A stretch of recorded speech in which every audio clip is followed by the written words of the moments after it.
restart with our lecture. So so yesterday we saw the definition of a sub-Riemannian manifold as a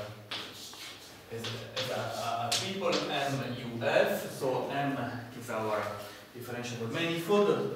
U is an Euclidean bundle, so it's the space of control, and F is a morphism of bundle that permits to transfer our structure from the manifold to the tangent space. So let me briefly recall admissible curve. Is a curve from 0 t to the manifold that is Lipschitz, so such that there exists a control U. So this should be thought as something that is not it's a section, so something to take a time t and associate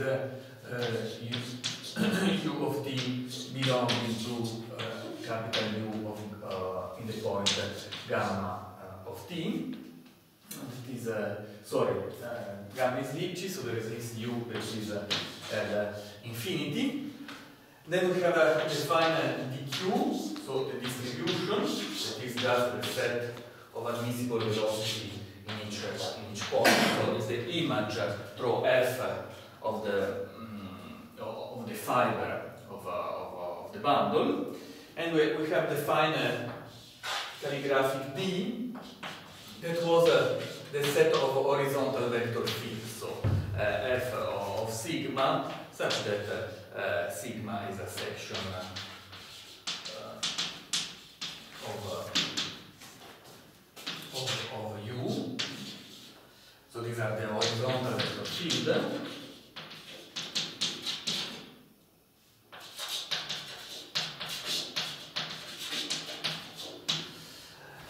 So we have for a velocity, for a vector v belonging to our distribution. So we have defined the norm of this vector as the minimum of the norm of all controls.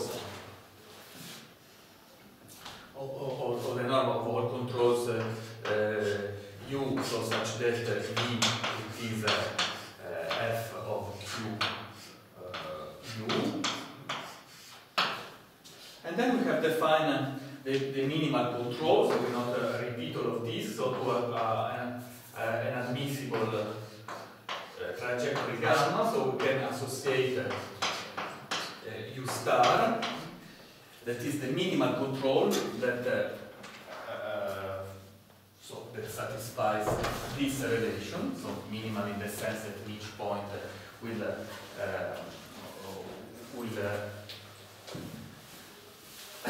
the one that realizes the norm. And then we have defined the length of a curve, so as an integral of the SU curve. So we know how to compute the norm of vector. So of course this is length of an admissible curve. That will be the integral between 0 and t of the norm of the minimal control. That is the integral between 0 and t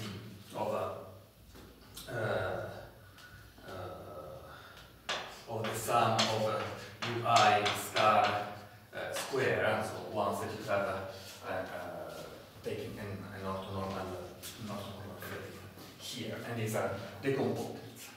Okay, so all this we saw yesterday. So I recall that yesterday we spoke quite a lot about free sub-Riemannian structure. So free sub-Riemannian structure are those for which the vector bundle U it is trivializable. It is M times Rn. So, and these are a nice structure because for this structure, so the condition to be admissible, it is simply the sum of ui fi of q. So the function f can be written globally as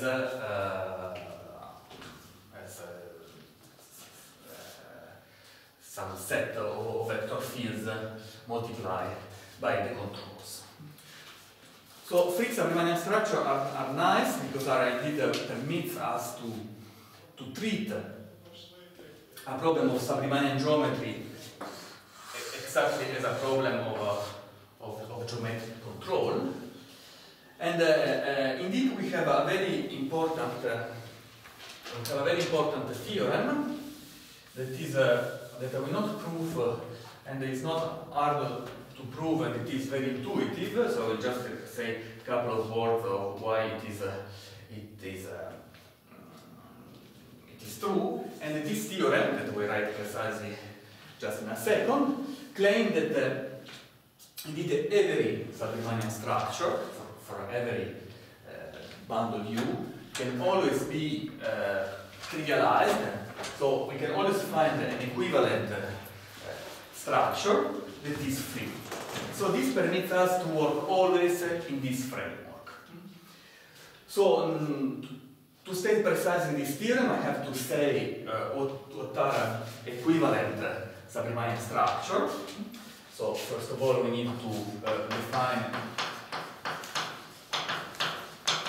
what are equivalent sub-Riemannian structure. So we say that two structures on the same manifold, so M, U, F, and M, U prime, F prime, take the same manifold down, so are equivalent.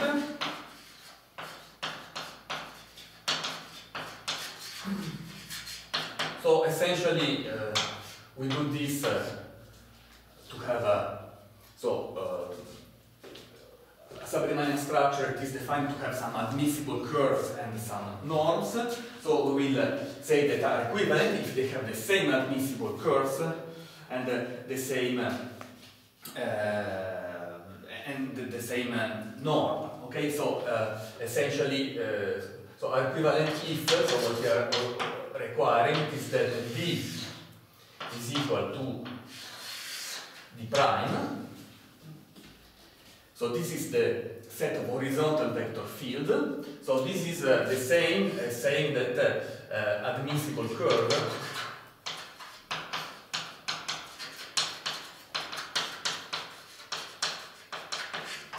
are the same. So admissible curves are the same for the two structures, because if you so if the modulus of horizontal vector field is the same, so also the curve are the same, because you can always write the velocity as a linear combination of elements of this modulus, and if they have the same length, so for every so the distance is the same. So for every q and for every v belonging to the distribution, to vq, we have that v, it is equal to v prime. So if you measure the length of a vector on one side or on the other side, you get the same things. And this implies clearly that MD, so the manifold with the Carnot-Caratodori distance given by the first structure, it is equal to M D prime.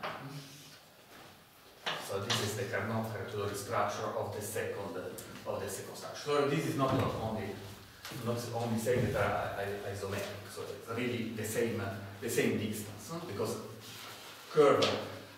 admissible curves are the same, and the length of vector is the same. So this is the definition of equivalent sub-Riemannian structure. And then we have this theorem that says that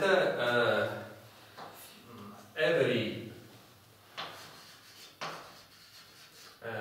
MUF, so every sub-Riemannian manifold, sub-Riemannian structure is equivalent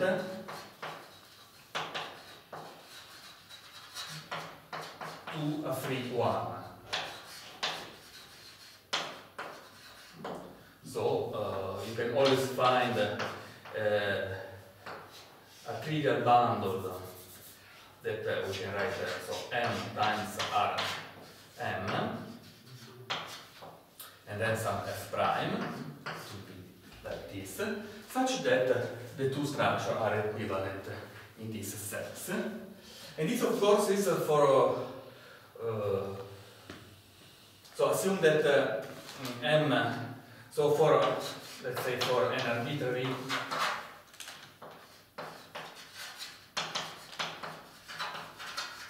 so for some m in general, so larger than the rank of U. So you can do this, so you can trivialize your sub-Riemannian manifold, but you have to assume, so to take a bigger rank. So this is it seems quite abstract, but it's not very complicated, the idea. Imagine in a Riemannian manifold. So take the standard Riemannian manifold Riemannian structure on the sphere. So this is not trivial in this sense. You need at least two charts to cover all the sphere. So you need two charts. So you know that the first chart will work somewhere, I don't know, in this region here. Make a picture like this, and the second chart will work somewhere on some like this, another part of the sphere. They will overlap somewhere here. So this is not trivializable. So the bundle U, it is directly the tangent bundle that is not trivial. But what says this theorem? It is that you can always write the structure on the sphere with three vector fields, and instead of two. You have just to take a third one, and we will see an example just now. Sorry, is M cross Rn the second term? Yes, this is the bundle. This is the other bundle U prime. Okay. So this is the bundle U prime. That is the trivial one, written as a trivial one. So okay, so this is very useful, as I said, because if you do this, then we make I will leave you an exercise to understand well this story. So this theorem is very useful for us because it will permit to study always. So for us, a sub-Riemannian problem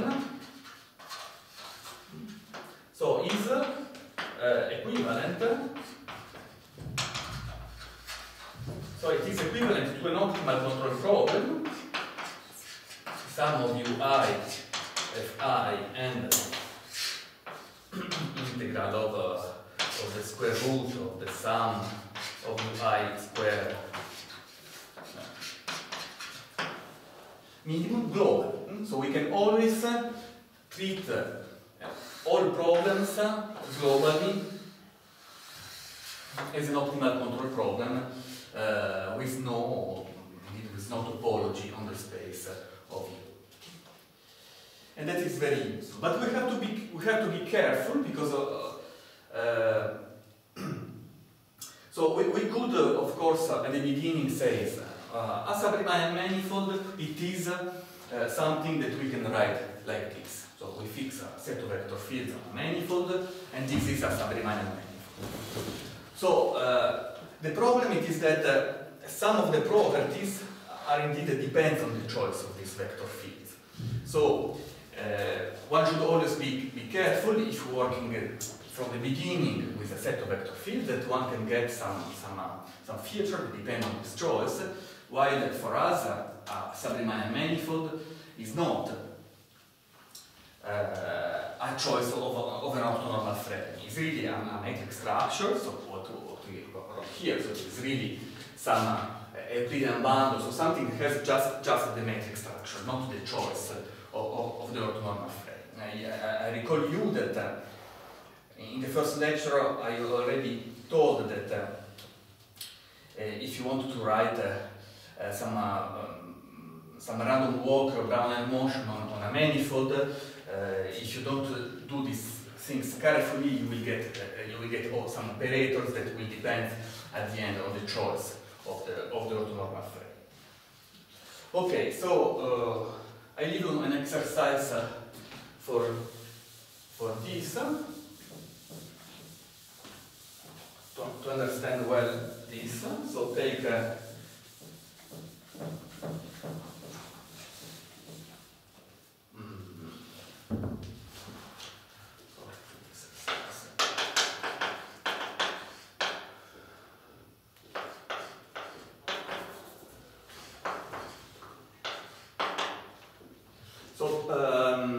take M, a surface in R3, and then we take as bundle U, we take this surface M times R3, so we take the trivial bundle, and we take as F F of Q,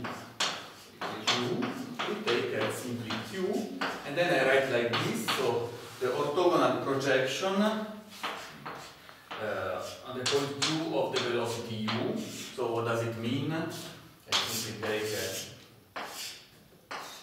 this surface like this, and so I take as F, so this, if you want, the controls are here in R3, but you project down on this on the tangent space.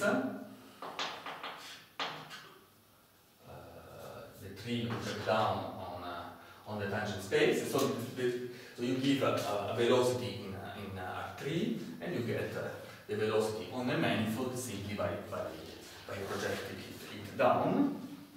And so then. So this means that we are working with x, y, z dot, so with this system. So U1, so the orthogonal projection at point Q of x, plus U2, the orthogonal projection of Q of Ui, plus U3 and the orthogonal projection Z, and then prove that this sub-Riemannian structure is equivalent to the standard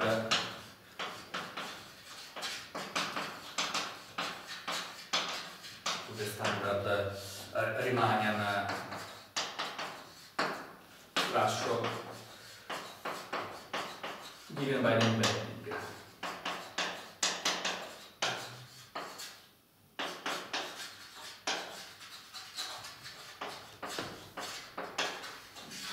So very often we work on surfaces with the metric induced by the embedding of R3, and indeed considering a trivial, so a free sub-Riemannian structure on surfaces, it is equivalent.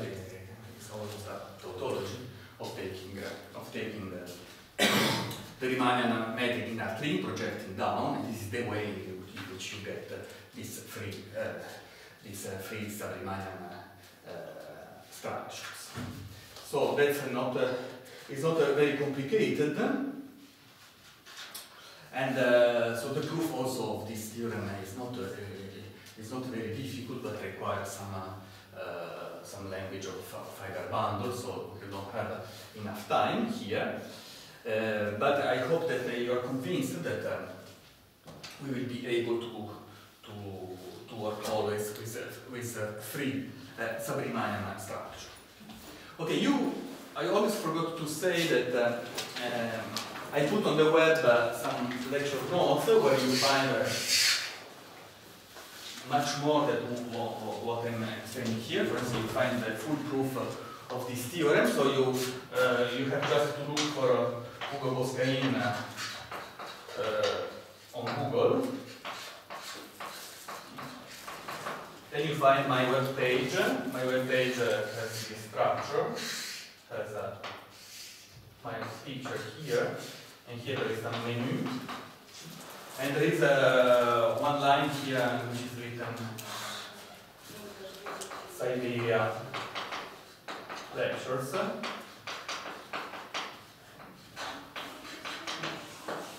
And you find some lecture notes covering more or less, even if not exactly in the same spirit, the contents of the class. Okay. Okay, let me finish with this. Just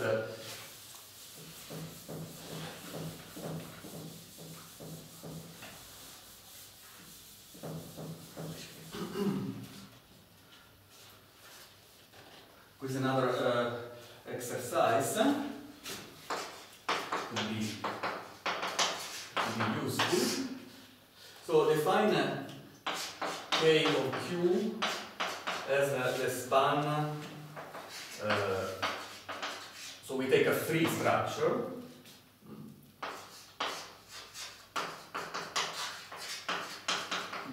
Define K of Q as the span of at point Q of F1 Fm. We have M vector fields.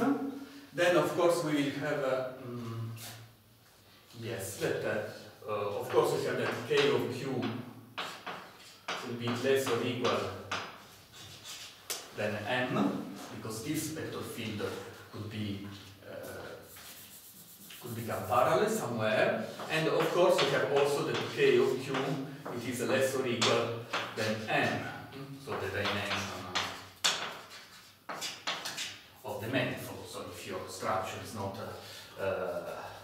so if not all velocities are miscible, you have this situation. So you could prove that if K of Q is equal to N, then this is a Riemannian structure.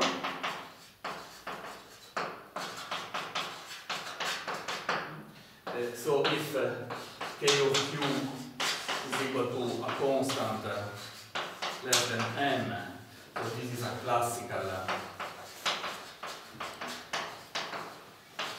sub-Riemannian structure. And if K of Q, sorry. You mean the dimension of K? Yes, sorry. So this is K of Q is the dimension. Yes, thank you. So this is the dimension of the span. Yes. And if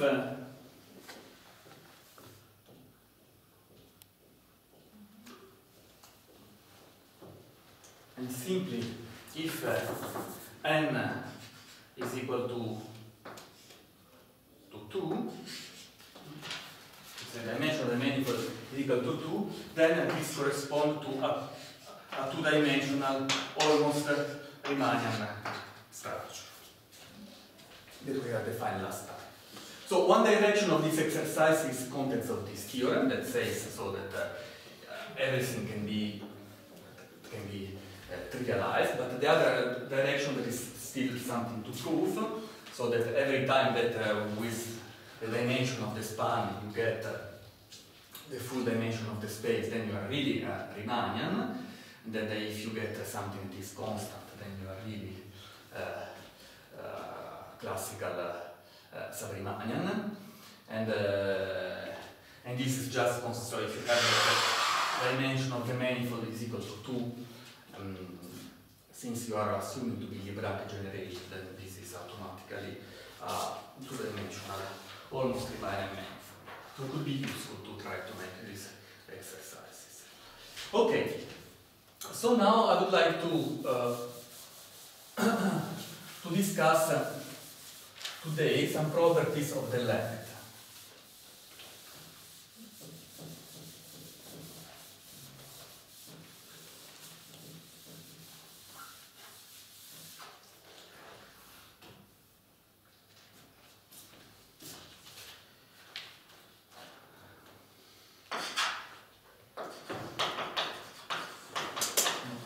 Discuss some properties of the length. So before doing this, we consider gamma, so a curve from 0 t for our manifold admissible.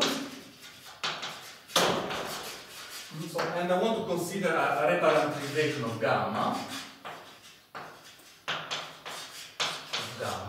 So I will take a function tau from 0 to t prime to 0 to t, that is Lipschitz, and that has tau dot always bigger than 0, so when it is defined. So this is the reparametrization of the time. So what was in 0t now it will be in always monotone in 0 t prime, and so we define the reparametrized curve gamma of t as gamma of tau of t. So we are just going with different velocity. So this is a completely trivial fact, but it is important to remark that this curve gamma is admissible. So every reparametrization of an admissible curve is admissible. So why? Simply because we compute the derivative d over dt gamma of tau of t, and so this will be the gamma over d tau computed in tau of t, and then we have tau dot of t. So now this is admissible, so will be the sum of the I computed in tau of t Si of gamma of tau of t multiplied by tau dot of t, and so this is equal to the sum of I of tau of t, tau dot of t, and then f of gamma dot of t. So it's interesting. So these are the new control u bar. So you see this is admissible because these are equal this u bar. The new controls. So this was L infinity. So this is L infinity also because it was Lipschitz, and so this will be L infinity. And so this is also admissible. So this is trivial fact, but we have to take in mind that if you go on the trajectory with a different velocity, so the control should be the old control computed in the new time, but of course you have to multiply for the velocity itself. So if you go quicker, so you need bigger control. And this is so this is trivial, but this is another almost trivial property that we will use, and this is the following. So every admissible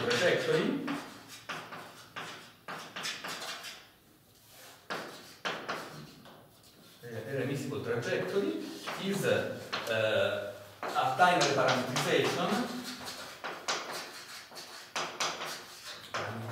of a trajectory such that gamma dot, so the north of gamma dot, is equal to 1.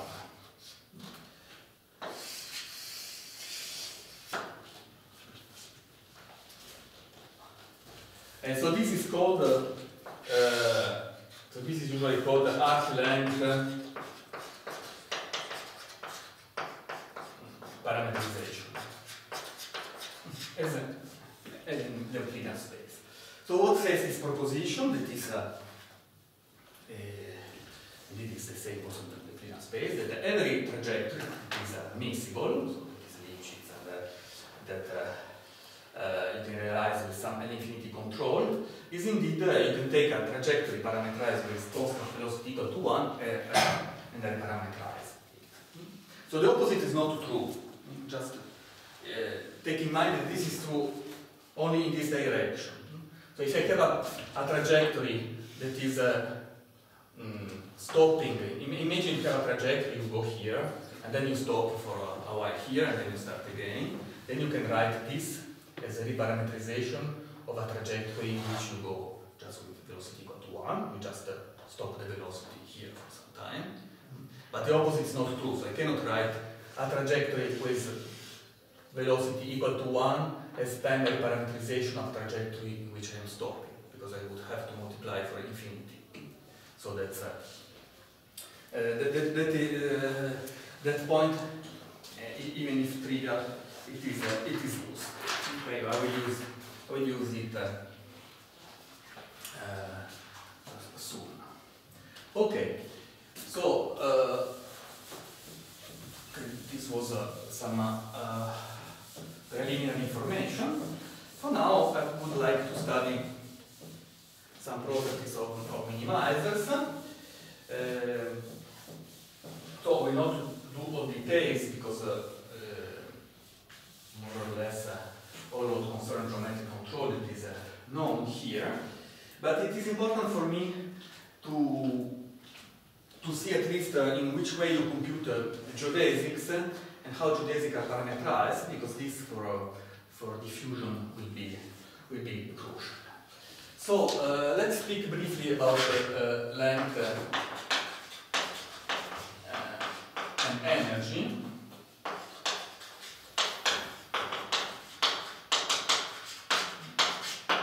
So given gamma admissible, so we know this is the length of gamma, so this is, I wrote it several times, is 0 at t, so of the sum of ui, starting, I should take the minimal control to have something that depends just on the trajectory. This is the length. And at the same time, I will define the energy of the curve, in which the same, but I will drop. So this is square. I will drop the square root. And so this is now I would like to briefly recall you several facts, so that minimizer of L are invariant by reparameterization.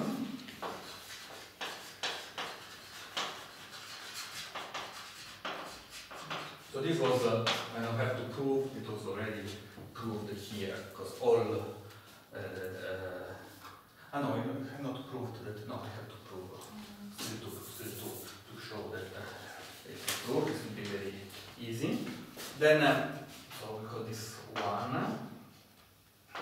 Then minimizer of E doesn't exist if T is not fixed.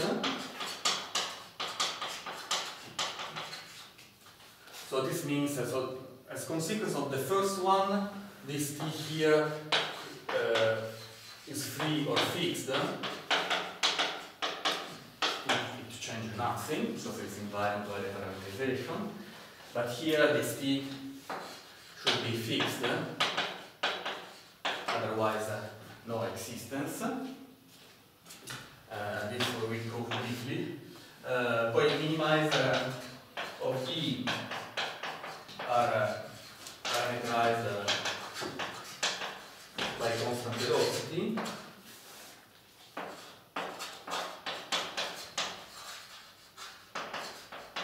So this means that if you want, so this means that gamma dot is equal to constant. This. And then we have that we will not prove all of them, but that's the given idea to prove them. Minimizer of E with P fixed are a minimizer of L, then minimizer of L with the velocity constant are minimizer of E of the energy with T fixed is equal to this constant. T should be equal to the length divided by this constant. And 6, so the last one, is that the minimizer of P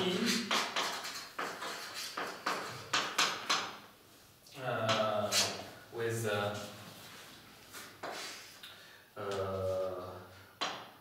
velocity equal to 1 are a minimizer of the time with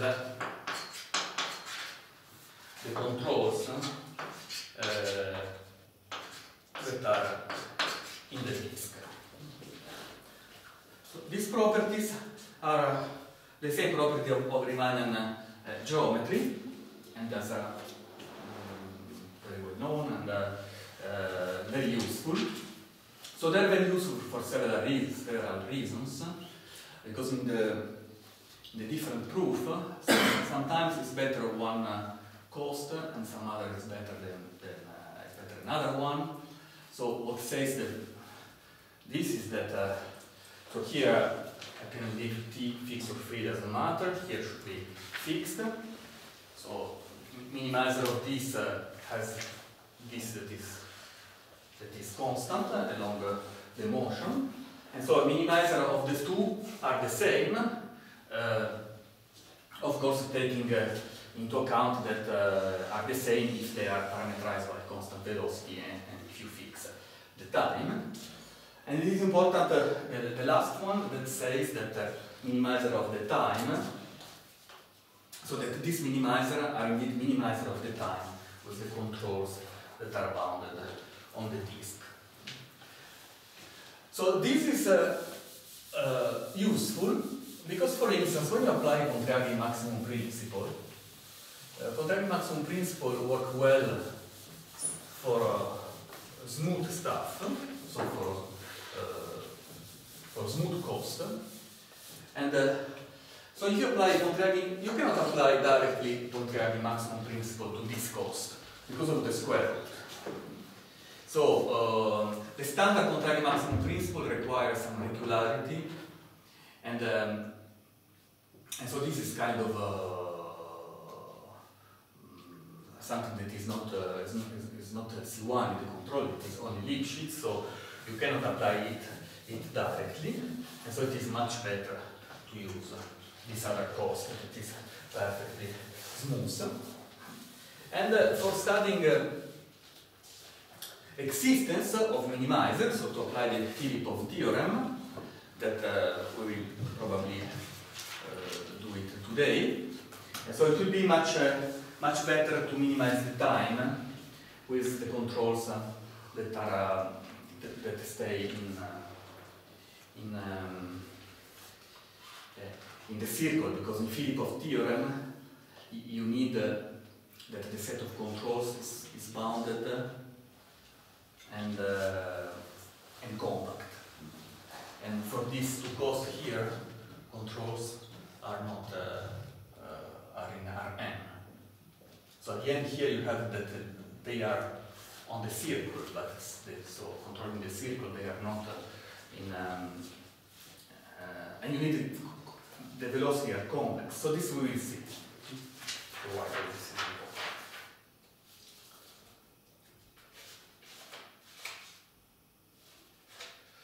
Okay, we'll just put this and then we'll make a small break. So, proof, so how to prove this? So this is precisely as a Riemannian. So you write the Cauchy-Schwarz inequality in L2.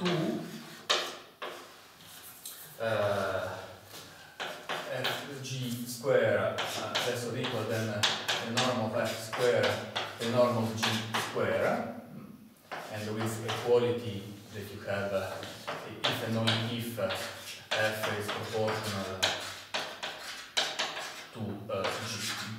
Cauchy-Schwarz inequality just says that the scalar product you make scalar product is equal to this norm and the cosinus of angle, so the cosinus of angle is less than 1, and then you have this inequality, and so the cosinus is equal to 1 when they are proportional. So you apply this with f is equal to our square root of the sum of control, and g equal to 1, and we get that L this way we get that okay, so this, sorry, let's write this the integral of fg square less or equal than the integral of f square, the integral of g square.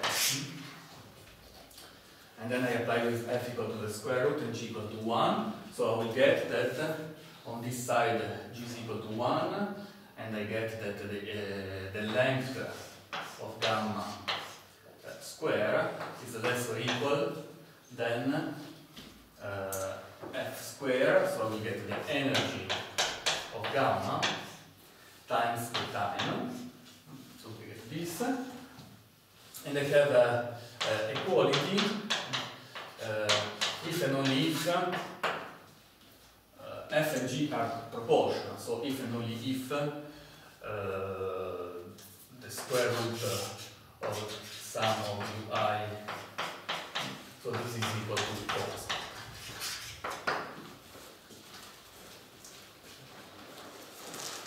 Okay, so we will use this to prove all this.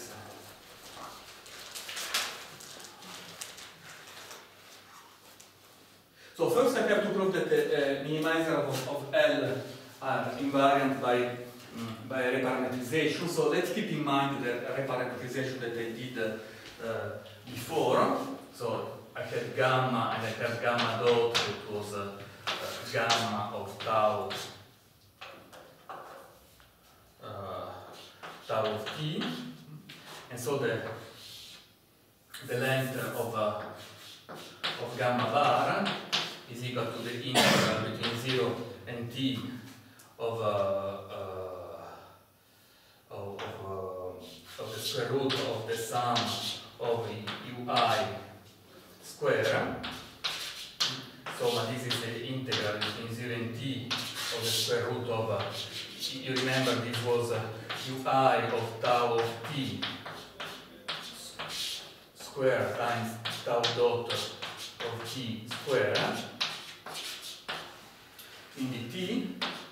So now this the square go away with the square root, and so this part here you change variable and you get ds. Of course this was computed in the time t prime up to where the curve gamma dot was defined. And then now you change variable, so you call s equal to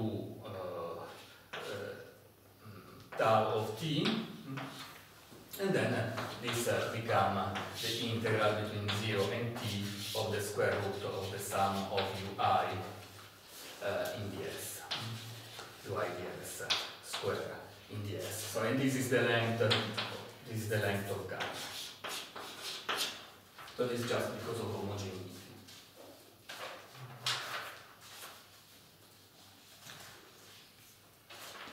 Okay, let's now come to this that is more interesting. So let's come to the point 2. So why minimizer of E they do not exist if T is not fixed. So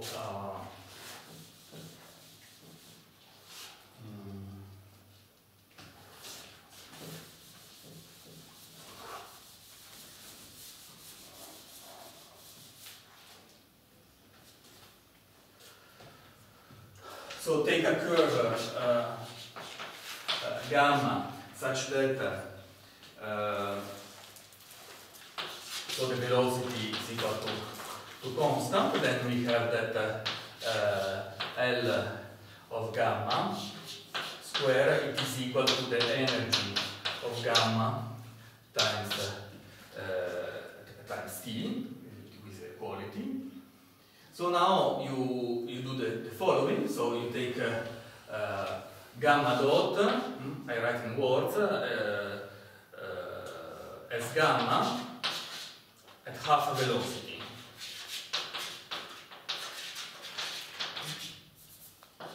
So you take the same curve as gamma, you are going at constant velocity, and you go at half velocity. So if you go at half velocity, so this is this is not so this is not changing, and so this will be L square of gamma dot, and so T now will become, since you go half velocity, 2T, and you're still at half velocity, and so here you have that this E, the energy of gamma bar is energy of gamma bar is equal to 1/2 the energy of gamma. So this means that if you have a curve and you go at half velocity, then the length is the same, but the energy will just divide by 2, and so you can build a sequence of so you go slower and slower, and you can always send this to 0. So the infimum of this cost, if you don't fix T, is always 0. You just go arbitrarily slow, and then because this is not homogeneous anymore. So this is the okay. So that was the second point. Let's do just another one very quickly. So let's make the third point. So I would like to prove that the minimizer of E are parameterized by constant velocity. So E of 3. So if not, so if they are not parameterized by constant velocity, then you have that L square is strictly less than E of Q times T. If not. So now I take gamma bar, I write in word, the reparametrization of gamma such that the final time is the same,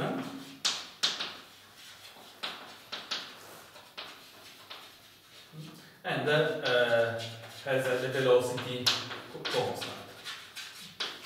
So by contradiction, I'm assuming that it's not parameterized by constant velocity, so you go some different speed, and so this will be strictly less because of Cauchy-Schwarz. Then I take another curve that arrives at the same time, has the same shape, and is parameterized by constant velocity. So for this new curve, the length will be the same. So this is not depending on the parameterization. But now for this new curve, I will have, so this is gamma, sorry. So we have that I have equality, and T, it is the same because we have taken T the same. And so you would get that So this would imply that the energy of gamma bar it is strictly less of the energy of gamma. And this gives you a contradiction, because this would mean that I found something better than the original curve. That was by contradiction, so we assume that there is a minimizer that is not parameterized by constant velocity, and we find another one that is better. So they should be parameterized by constant velocity.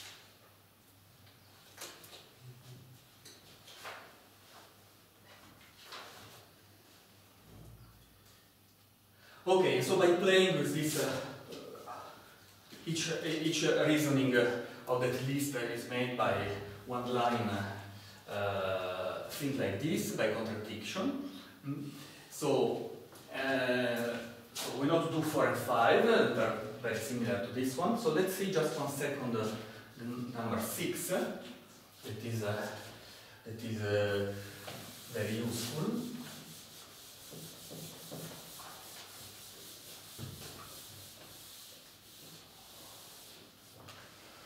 Okay, so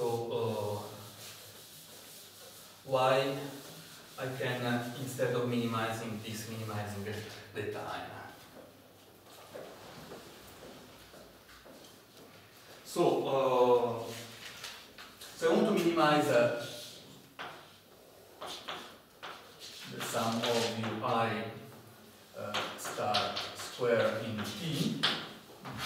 I want to minimize this, that is the energy. Energy of gamma, and I am assuming that T is fixed. So I'm assuming that T is fixed in such a way that this is equal to 1. So I'm assuming I'm parameterized by arc length.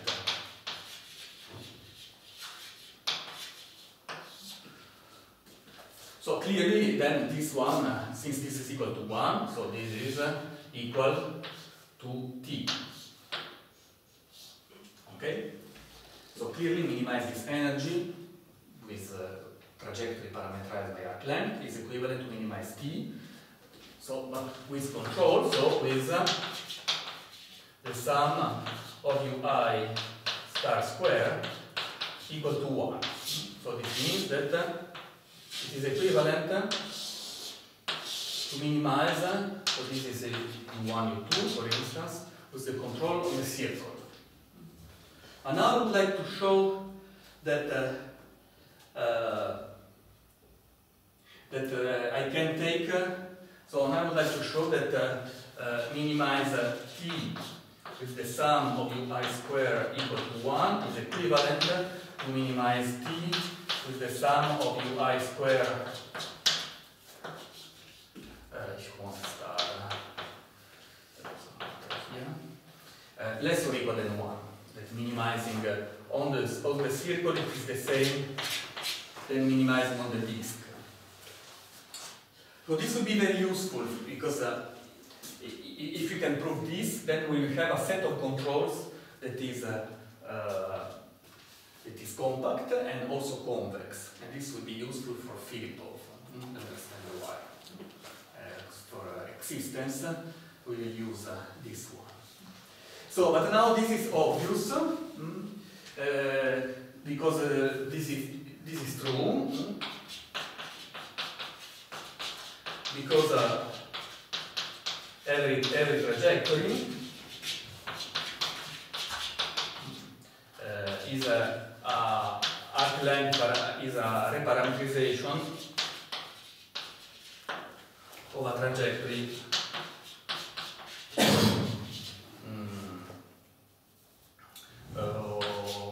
with velocity v equal to 1, and the one with v equal to 1 is just quicker. So if you have a trajectory that has controls here, this is just what I'm saying.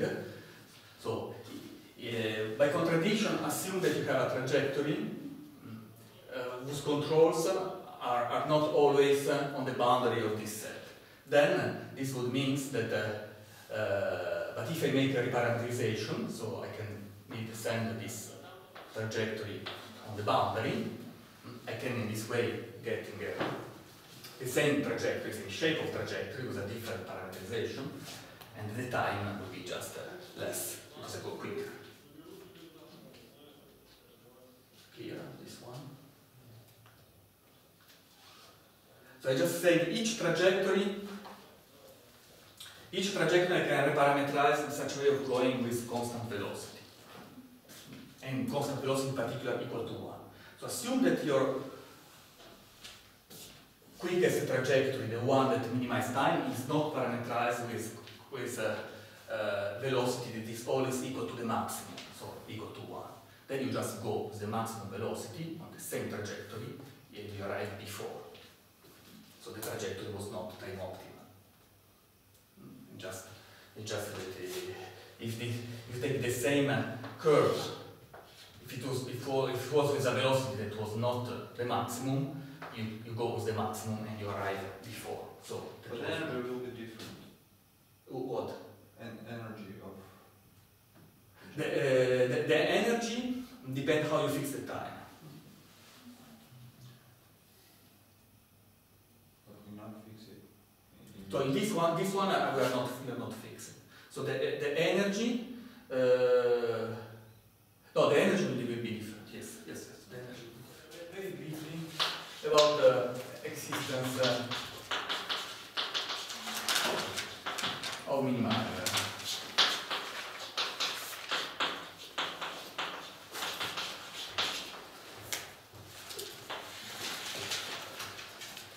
So this is important also for diffusion, because if you don't have completeness of the manifold existence of minimizer, then it is in general hard to write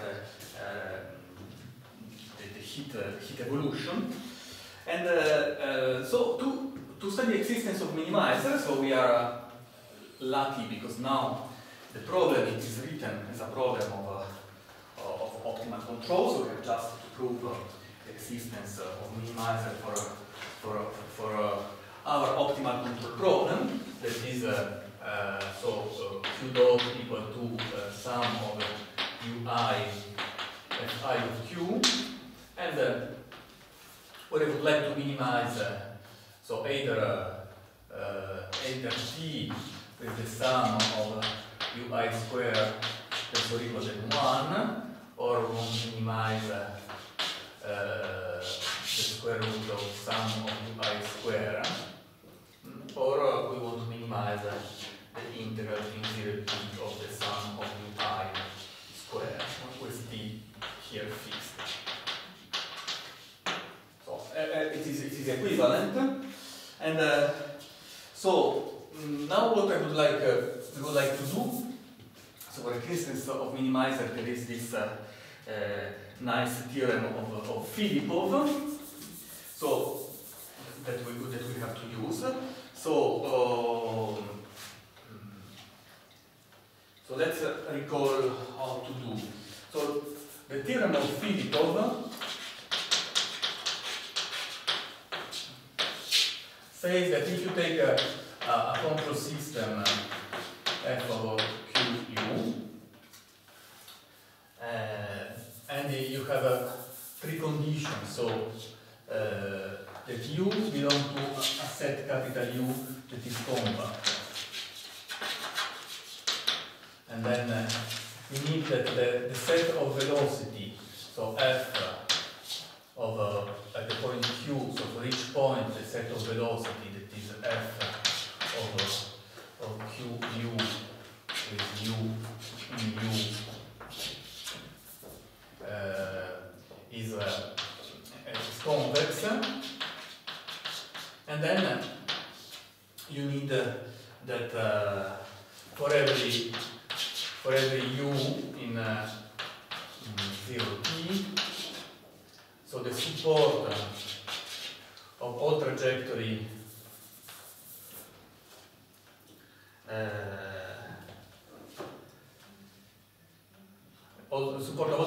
gamma starting from a point Q0 and corresponding to the control U stay in some compact.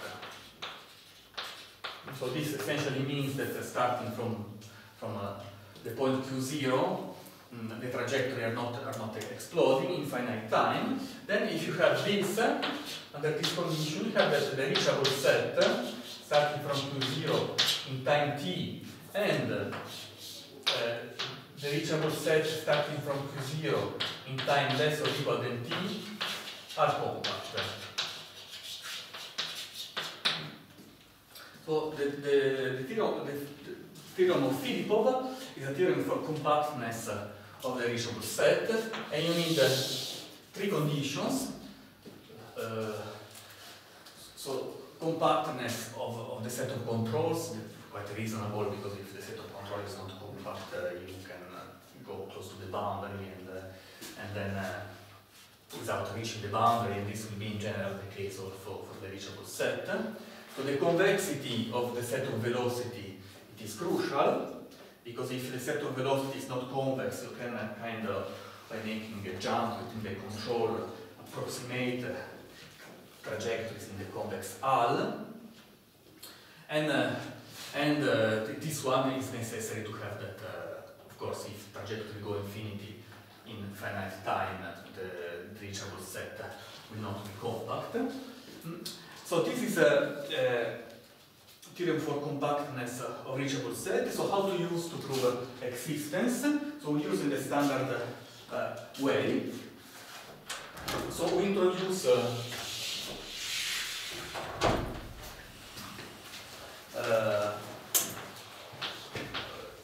the augmented system. So we introduce Q0, the integral between 0 of t of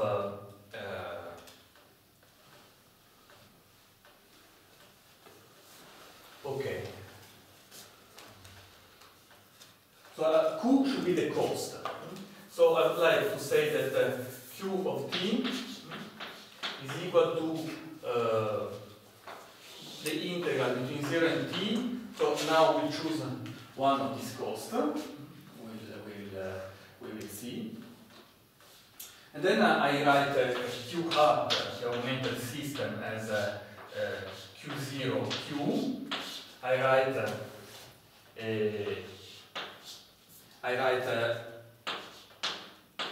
the dynamics for Q hat, Q0 dot Q dot. So this will be, you have to write Q0, now we will choose one, and Q dot the sum of Ui Fi. So this we will call a dynamics F hat of Q and U. And now the idea it is the following. So essentially this is Q, this is Q0. So I take the reachable set for the augmented system. I start from a point Q0. I want to arrive in a point Q1. And so to have the existence of minimizer, I need not to arrive in the interior of this set, in an interior point, because if I arrive in an interior point, I could do a little better, just taking the same final point and a smaller cost. And so the idea is that if this set it is compact, then I can so has a boundary, and so this one will be the maximum. So that's the idea of the proof. So I would like to use, now I will do this carefully. So now I would like to use this theorem for the augmented system. Okay? And so you see that the best choice is to use this one, because here I have that controls are in a compact set, and the set of velocity it is also convex, because the map to the control gives the velocity, it is linear, so this will send a compact in a compact. So this would not work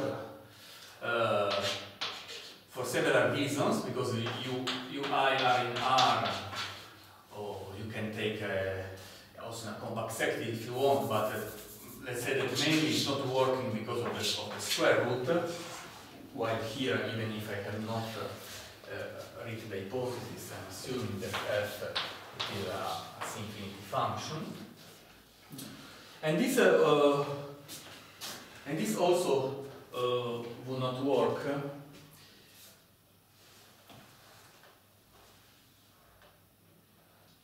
because this is not working because if you fix the time, the controller ui should be in R, so they are not in a bounded set. So this doesn't work also directly because of this reason. So we have to use the first one. So this is why we have transformed this problem in a problem of minimum time to be able to have a set of controls, so a smooth system with a set of controls that are compact and complex. So let's now do this. So this will be Q0 will be the integral of 1 dt. So this is just t. And now I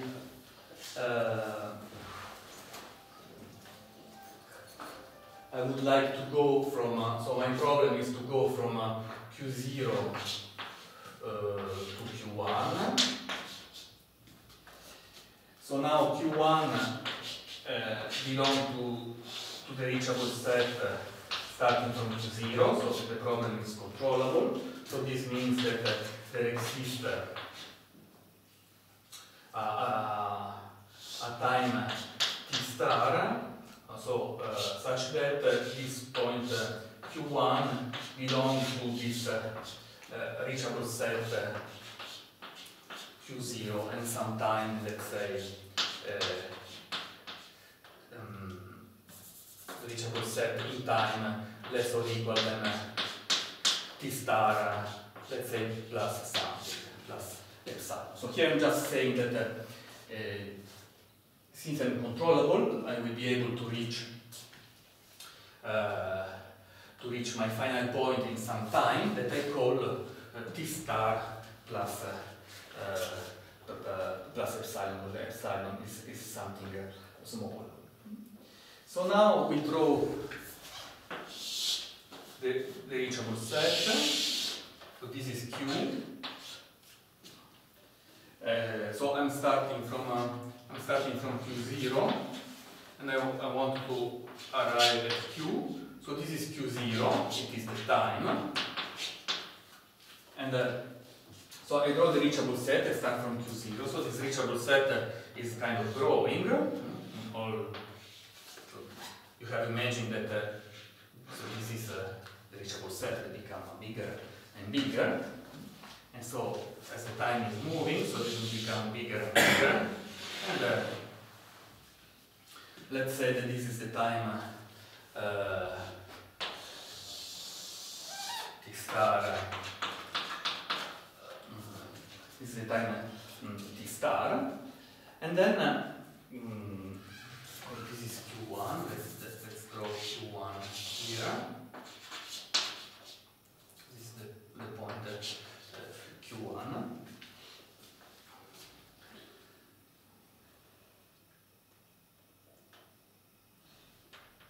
So now I claim that Q from 0 to t to m is optimal. So and t it will be certainly less than t star plus epsilon, because this is the time in which I can reach it. It is optimal. Then this means that Q at time t should belong, so cannot belong to the interior of the reachable set of this extended system in Q0, and less or equal than t star plus epsilon. So this is our reachable set that is written there. So this is A star, A hat of the extended system. So here I'm just saying that if you have a trajectory that is arriving here, in the interior of the reachable set, then this cannot be optimal, because if it was, because if I can reach an interior, I can just take another one and go a little more down, and so this will reach the same point in a smaller time. So existence of minimizer indeed is equivalent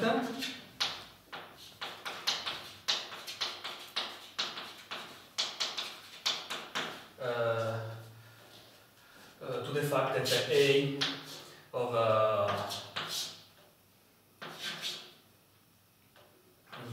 Q0 T star plus epsilon is compact.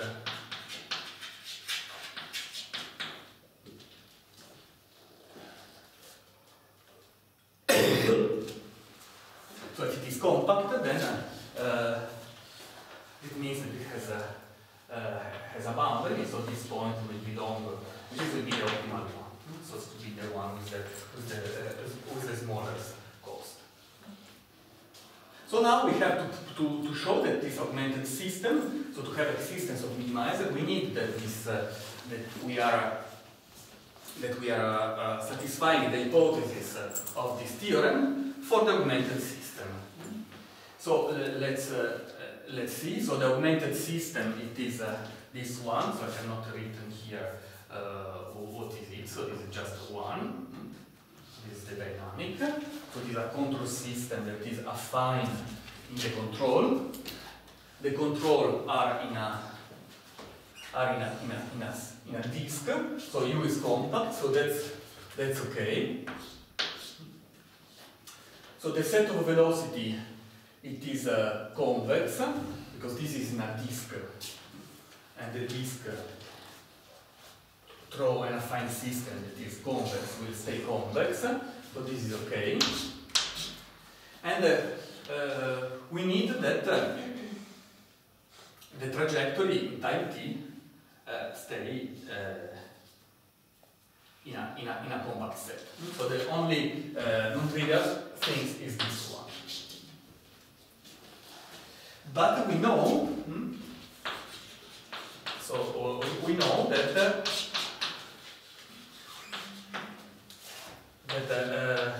small closed balls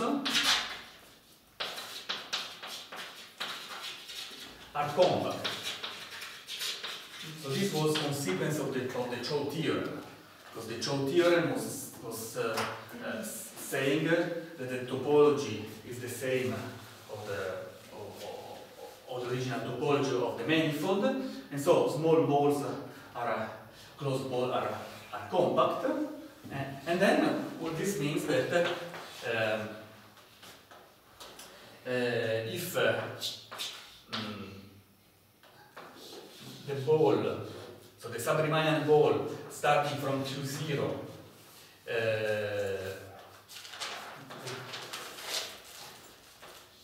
so if the closure of a sub-Riemannian ball starting from Q0 of radius R is compact,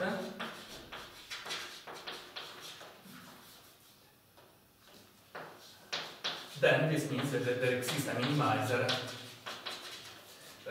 between Q0 and the Q1 belonging to this ball that I just wrote. Okay. So indeed, what we have it is that through the Philipov theorem we can prove that locally, so for small radius at least, for small time if you want, so we have existence of minimizer. So that's not true for big time, because for big time, in general, trajectory can go at infinity, can go out of the space, and so you will not have that closed ball are bounded, are not compact, so can But if this sub-Riemannian metric is complete, yes, then so this is true. yes, if of course if M, so if MD is complete,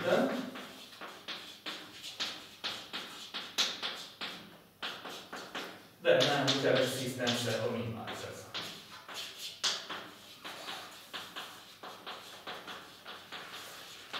Unfortunately, it is not so easy to prove that a sub-Riemannian metric it is complete. So the simple cases are those in which you take a complete Riemannian metric and then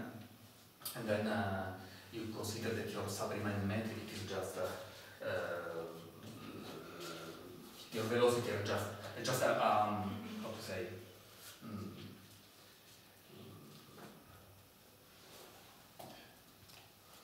So your sub-Riemannian metric is obtained by the Riemannian metric killing some direction. So in this case, if you start from a complete Riemannian metric, you will get a complete sub-Riemannian metric. And this is in general what you can say about existence. But of course, every time that you are working with nice structure, for instance, on structure that are left invariant on only groups, you have always that your metric space it is complete because nothing can. It is just really a problem of explosion. So the vector fields. So if you are in Rn and your sub-Riemannian structure is the sum of ui fi, and if these are sublinear, then it is then in Rn it is enough. So your sublinear solutions will exist for every time. But if you are on a manifold, you can just go out. Then just go out of them.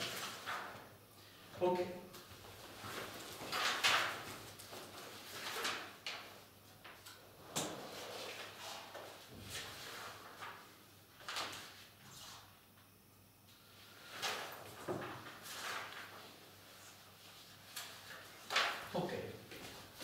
So that was how to use a technique of geometric control. So first example of how technique of geometric control, standard one. This theorem can be used in sub-Riemannian geometry. So this we can do much more, of course. And now I will briefly recall how to apply contracting maximum principle. We will not make the proof. But how to apply contracting maximum principle to sub-Riemannian structures, and this will permit us to discuss some differences between Riemannian and sub-Riemannian structures. For this audience, more or less everybody knows contracting maximum principle, so I will just write it.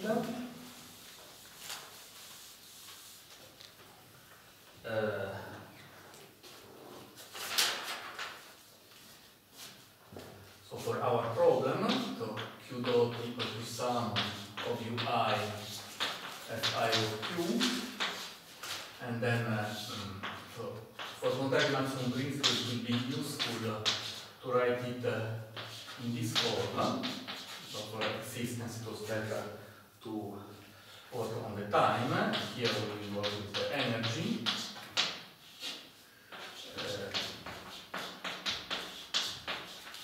And so this will be fixed. And so the contracting maximum principle in this case has quite a simple formulation. So Q U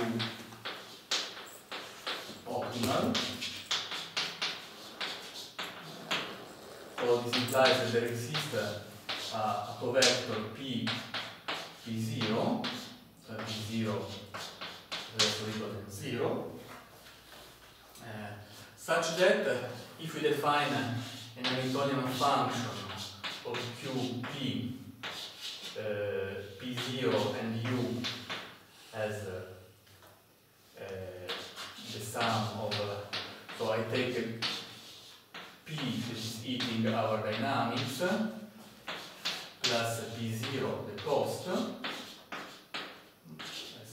as usual. So the Hamiltonian will be always by taking P that is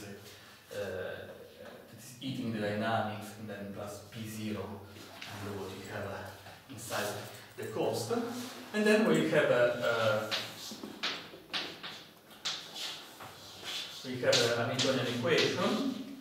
So this will be computed in Q of T, P of T, P0 and U of T. P dot equal to minus Vh over Vq. And then we have the maximum condition, so that H computed in, so sorry, this is computed on the motion. So this should be equal to the maximized Hamiltonian computed in Q of T, P of T, P0. And the maximized Hamiltonian, it is of Q, P, P0 and P0 is equal to the maximum with respect to the control V, that in this case are just in Rn. So we have n controls here, from 1 to n. The maximum of itself, sorry, of the maximum of the Hamiltonian computed in Q, P, P0. So P0, I put it sometimes up and sometimes down. P0 and V.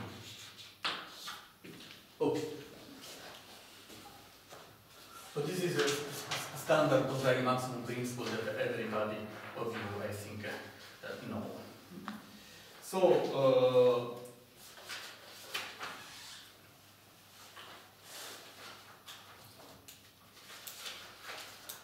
I tend to like to do now. At which time should I stop? 5 minutes left. 5 minutes left.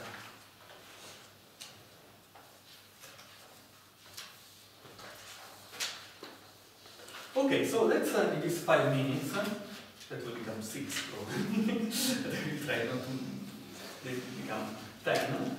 So just give an idea of the proof. So of course the proof of this will require,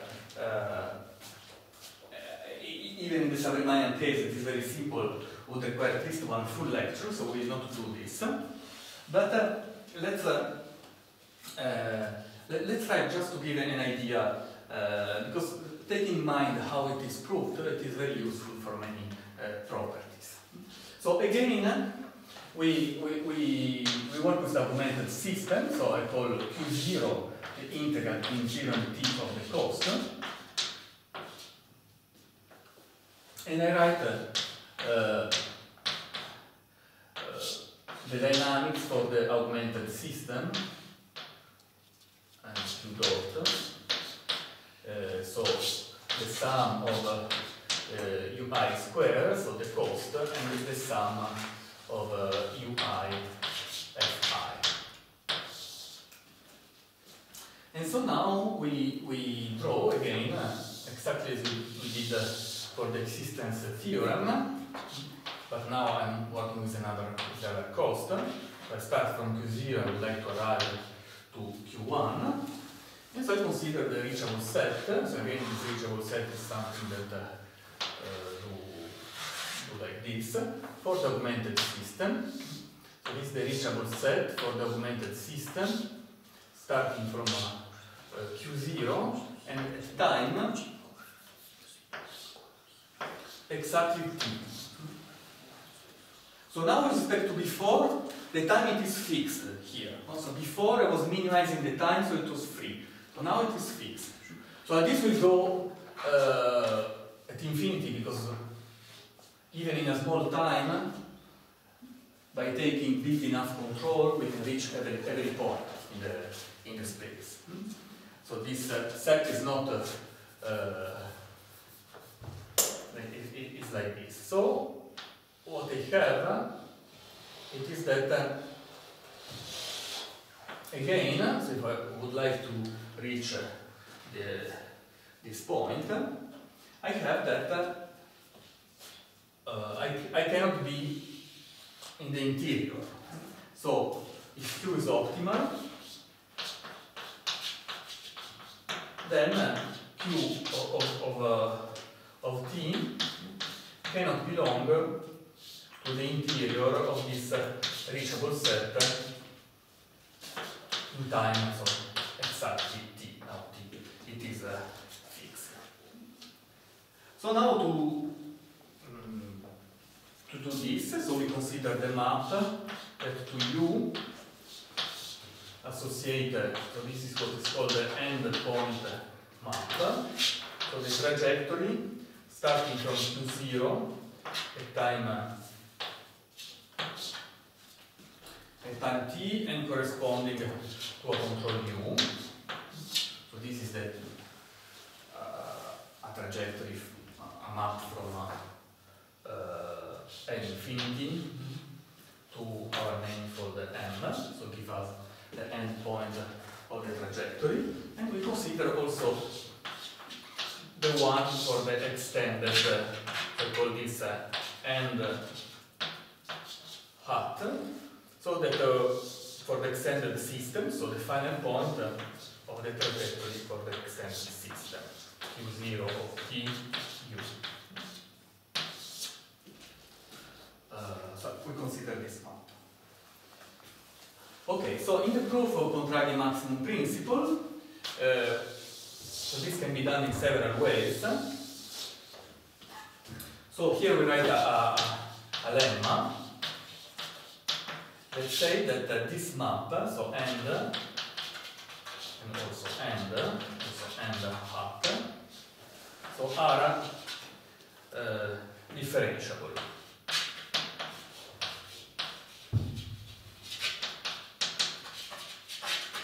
The differentiability of this map, it is essentially a consequence of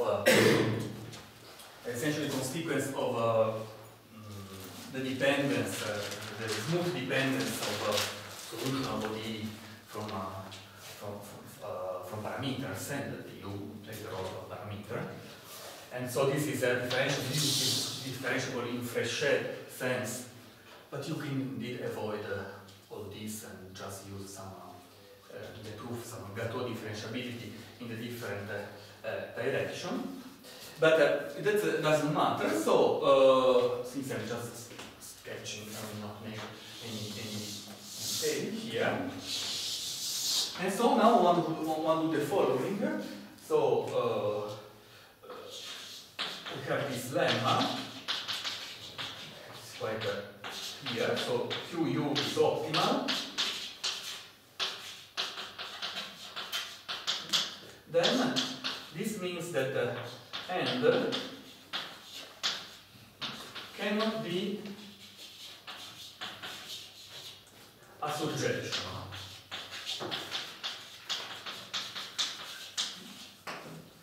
So surjections mean that the linearization is surjective.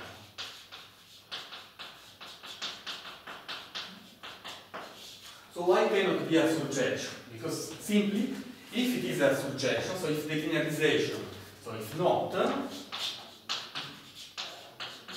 if it is a surjection, then by the implicit function theorem,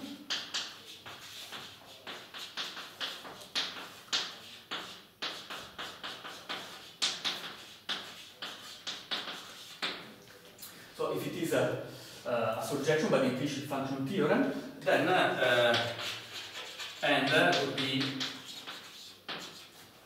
locally surjective.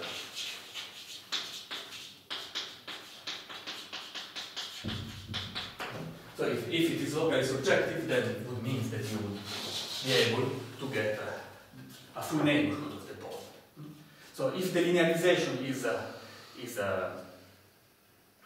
surjective, then the map itself, by the implicit function theorem, is locally surjective, and then you would get this situation. And so it cannot be a surjection. This is just the proof of this theorem. If you have that this is true, then you have that fix. Okay, and now it is essentially done. So we see where things are coming from. And so I have to write that is not a surjection. So it means that there should exist a covector that I call p hat of t, so we are at final time, we arrive there, such that, so this p of t will annihilate the image of the differential of this end, computed in the control that is candidate to be optimal. So this means that I should be somewhere such that if I make a linearization, it's hard to do this. So I make a linearization, and means that I should not be controllable for the linearization. Should not be surjective. So there should be a covector, something that annihilates. So this will be p hat of t.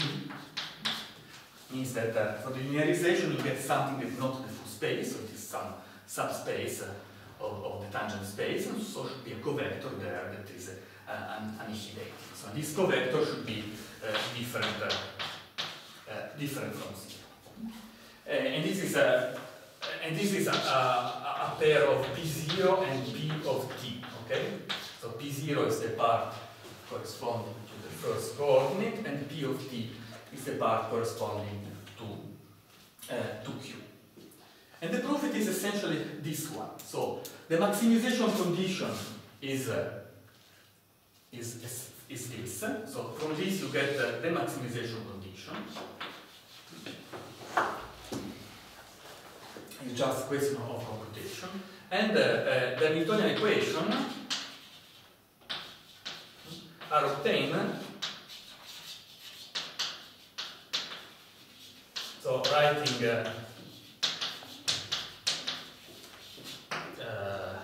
let's say this condition for everything.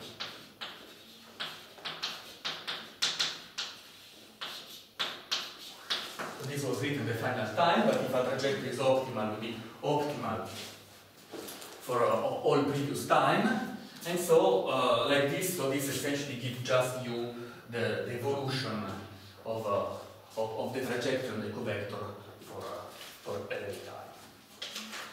Okay, so that's all. Let me just mention, because otherwise tomorrow will be hard to come back on this. Let me just mention what are abnormal extremal. Because now from here we can see precisely. So, first of all, so why p0 should be less or equal than 0? Because of this, so this region is set, you have that p of 0, so this is the component, so this is p hat, so the 0 component should be negative. Because if it is positive, means that you are in a situation like this, and you would be not time minimal, but you would be time not optimal, not minimal, but you will be maximal. So p of 0 should be less or equal than 0 for that reason. And the second fact, so what are the case in which p0 is equal to 0? So this case is the case in which your reachable set is, for instance, made like this.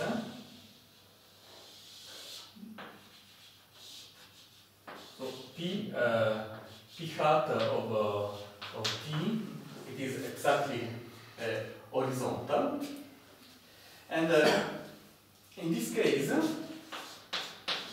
if I write this here, so I get, I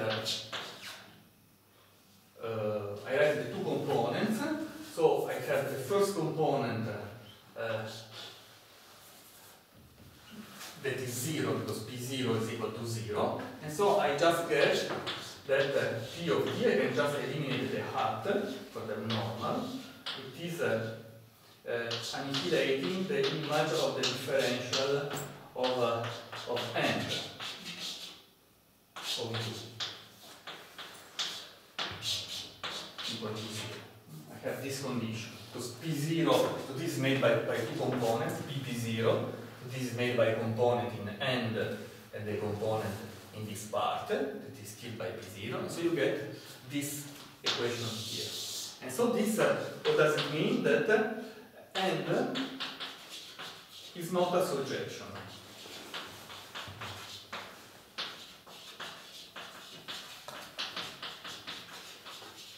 So abnormal extrema are those trajectories for which the endpoint map, so the map that to the control give you your final point, when you linearize it, because we are computing the differential, you are not controllable.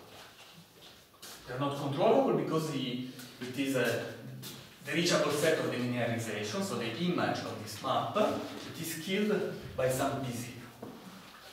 And this is the origin of many problems in sub-Riemannian geometry, the existence of this abnormal extrema. So just simply by sketching the proof like this, you already see that the presence of some covectors that are in this picture really horizontal like this. So this means that so that we have a lot of beta properties.